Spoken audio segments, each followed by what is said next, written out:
नमस्कार, मैं तत्वगुरु आपका स्वागत करता हूं अपने YouTube चैनल सरल समाधान में। मित्रों, आज मैं आपको बताऊंगा कि पार्वण श्राद्ध में सबसे महत्वपूर्ण चीज़ें क्या क्या हैं।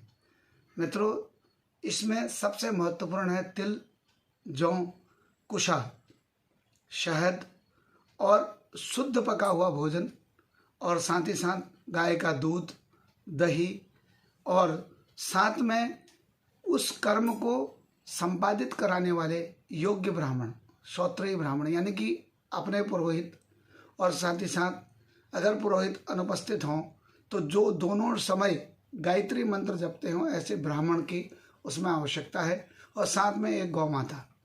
इन सब चीज़ों की उपस्थिति में किया गया श्राद्ध पितरों को प्राप्त होता है, और उसमें श्राद्ध में बैठने से पूर्ण श्रद्धा के साथ गया का, भगवान नारायण का स्मरण करके, आचमन करके, आप दक्षिणाभिमुख होकर के अपने पितरों को याद करते हुए जब सबसे पहले तर्पण करते हैं, और तर्पण करते समय आपको एक बहुत महत्वपूर्ण चीज़ बताऊं कि हम जब भी श्राद्ध कर्म करते हैं तो उस समय यज्ञोपवीत यानी जनेऊ को बाएं और दाएं करने का बहुत ज़्यादा विधान है। अब जनेऊ को बायां और दायां क्यों किया जाता है? दायां करना, बायां करना, यानी कि जब हम जनेऊ को बाएं कंधे से, जब हमारे वो दाईं भुजा के नीचे आती है, इसे हम सभ्य कहते हैं, और जब हम जनेऊ को इस दाएं कंधे के ऊपर से जब बाईं भुजा के नीचे ऐसे पहनते हैं तो वह अपसभ्य कहलाती है। ये क्यों किया जाता है? कितने लोगों को भ्रम है इसके बारे में, मैं बता दूं। यज्ञोपवीत को सभ्य का मतलब सही स्थिति में पहनने में, जो नॉर्मल स्थिति में पहनने में, क्योंकि हमारे यज्ञोपवीत हमारे हृदय को छुए रहती है, क्योंकि बाईं तरफ हमारे हृदय का निवास स्थान है। जब हम हृदय को छू करके अगर जनेऊ को पहनते हैं, क्योंकि हृदय में भगवान का निवास स्थान है, क्योंकि तद दशांगुलम कहा गया भगवान को, यानी हमारी नाभि से ठीक 10 अंगुलों पर हमारा हृदय का निवास स्थान होता है।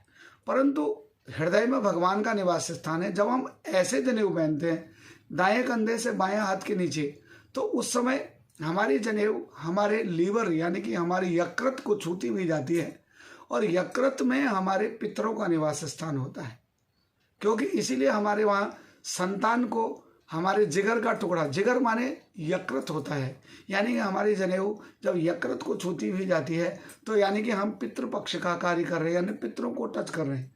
यानी हमारे लीवर में पितरों का निवास स्थान है और हृदय में देवताओं का निवास स्थान। जब हम देव पूजन करते हैं तो हमारी यज्ञोपवीत हमारे हृदय से टच होनी चाहिए, और जब हम देव कार्य करते, पितृ कार्य करते हैं तो हमारी जनेऊ, हमारी यज्ञोपवीत जो है हमारे लीवर को यानी कि हमारे यकृत को जो है छूती हुई आगे बढ़नी चाहिए। जब ऐसी स्थिति में जब हम तर्पण करते हैं तो वो तर्पण का दिया हुआ जल और वह अन्न जो है हमारे पितरों को प्राप्त होता है, और इस प्रकार जो श्रद्धा से पुत्र पौत्र अपने पितरों का श्राद्ध करते हैं तो शास्त्रों में लिखा गया है, ऐसे पुत्र पौत्र बंधु बांधव को पितरों की कृपा से आयु प्रजाम धनम विद्याम स्वर्गं मोक्षम सुखानि च प्रयच्छन्तु तथा राज्यम पितरम श्राद्ध तर्पिताम। जो श्राद्ध में अपने पितरों को श्रद्धा के साथ ये सब चीज़ें अर्पित करता है, उन्हें आयु, प्रजा, धन, विद्या, स्वर्ग, मोक्ष सब पितरों की कृपा से प्राप्त होता है। पुनः कल मैं आपको बताऊंगा कि पितरों की कृपा से क्या क्या चीज़ें प्राप्त होती हैं, और पितरों को किस किस वस्तु की सबसे ज़्यादा आवश्यकता होती है। तब तक के लिए नमस्कार। हर हर महादेव।